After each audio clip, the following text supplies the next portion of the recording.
সূরা ফাতিহায় ৭টি আয়াত রয়েছে। এই ৭টি আয়াতকে ২ ভাগে ভাগ করলাম এবং মাঝখানের আয়াতকে কোনো ভাগেই ফেললাম না। অর্থাৎ মাঝখানের আয়াতকে আলাদা রেখে ২ ভাগে ভাগ করতে হবে। তাহলে ৭ আয়াতের মাঝের আয়াতটা হলো ৪ নাম্বার। ৪ নাম্বার আয়াতকে আলাদা রেখে ২ ভাগ করলে ১, ২, ৩ নাম্বার আয়াত পড়বে এক সাইডে এবং ৫, ৬, ৭ নাম্বার আয়াত পড়বে অন্য সাইডে। এখানে ৪ সংখ্যাটাই মাঝের সংখ্যা। ৪ সংখ্যার আগেও ৩টি সংখ্যা ১, ২, ৩ এবং ৪ সংখ্যার পরেও ৩টি সংখ্যা ৫, ৬, ৭। এবার আমরা সূরা ফাতিহাকে ২ ভাগে ভাগ করব। প্রথম ৩ আয়াত চলে যাবে এক সাইডে এবং শেষের ৩ আয়াত চলে যাবে অন্য সাইডে। মাঝে থাকবে আয়াত নম্বর ৪। এখানেই আসল রহস্যটা। আল্লাহ সুবহানাহু ওয়া তাআলা এই আয়াতে এমন কিছু বলেছেন যেটি সূরার প্রথম অংশ এবং পরের অংশ ২ অংশেরই প্রতিনিধিত্ব করে। এর অর্থগুলোর দিকে খেয়াল করলেই বিষয়টা বোঝা যায়। প্রথমে আমরা প্রথম ৩ আয়াতের দিকে খেয়াল করি। প্রথম আয়াতে বলা হচ্ছে, যাবতীয় প্রশংসা আল্লাহ তাআলার, যিনি জগৎসমূহের মালিক।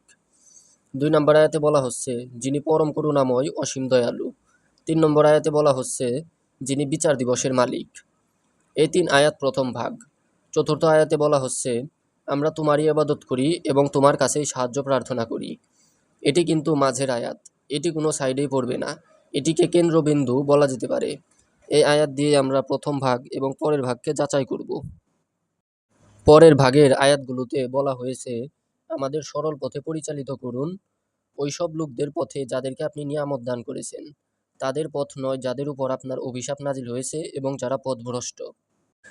মাঝখানের অর্থাৎ ৪ নম্বর আয়াতে ২টি অংশ রয়েছে। আমরা তোমারই ইবাদত করি, এটা একটি অংশ, এবং তোমার কাছেই সাহায্য প্রার্থনা করি, এতটুকুই একটি অংশ। আশ্চর্যের ব্যাপার হচ্ছে, এই ৪ নম্বর আয়াতের প্রথম অংশ সূরা ফাতিহার প্রথম ৩ আয়াতকে প্রতিনিধিত্ব করেছে এবং পরের অংশ প্রতিনিধিত্ব করছে পরের ৩ আয়াতের। ৪ নম্বর আয়াতের প্রথম অংশ দিয়ে প্রথম ৩ আয়াতকে যাচাই করা যাক। আমরা তোমারই ইবাদত করি। আমরা কার ইবাদত করি? সকল প্রশংসা যার এবং যিনি সৃষ্টি জগতের মালিক। প্রথম আয়াত। আমরা কার ইবাদত করি? যিনি পরম করুণাময় অসীম দয়ালু। দ্বিতীয় আয়াত। আমরা কার ইবাদত করি? যিনি বিচার দিবসের মালিক। তৃতীয় আয়াত। এবার আসা যাক ৪ নম্বর আয়াতের পরের অংশে। তোমার কাছেই সাহায্য প্রার্থনা করি। আমরা কিসের জন্য প্রার্থনা করি? যাতে আমরা সরল পথে চলতে পারি। ৫ নম্বর আয়াত। আমরা কিসের জন্য প্রার্থনা করি? যাতে নিয়ামত প্রাপ্তদের দলে ভিড়তে পারি। ৬ নম্বর আয়াত। আমরা কিসের জন্য সাহায্য প্রার্থনা করি?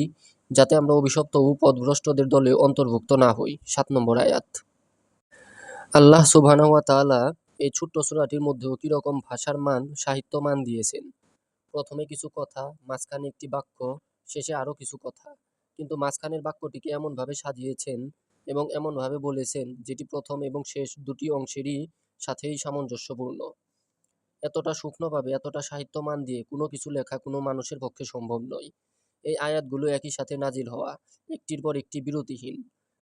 পৃথিবীর কোনো মানুষ যদি ইনস্ট্যান্ট কিছু রচনা করে, তার পক্ষে কখনোই সম্ভব নয় যে কুরআনের মতো এরকম সিস্টেম্যাটিক পদ্ধতিতে কোনো কিছু লিখবে। تذكر يوما كنت تعانق دمعة الفكر تناجي الله في صبر وترجو رحمة تسري فعاش القلب إخلاصا وصرت تحوم